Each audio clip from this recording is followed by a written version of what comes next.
This guide will help you troubleshoot and reduce lag spikes in Elden Ring. Follow these steps to improve your gaming experience. Step 1. Check system requirements. Ensure your computer meets the minimum and recommended system requirements for Elden Ring.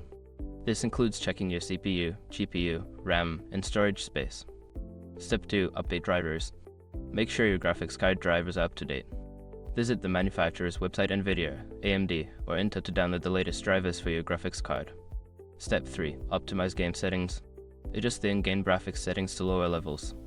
Reducing settings such as resolution, texture quality, and shadow quality can help improve performance and reduce lag. Step 4. Close background applications.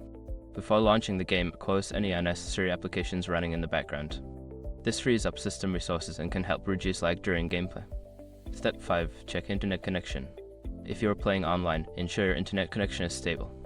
Use a wired connection if possible, and check for any issues with your network that could be causing lag spikes. By following these steps, you should see an improvement in your gaming experience with Elden Ring. Enjoy your adventure.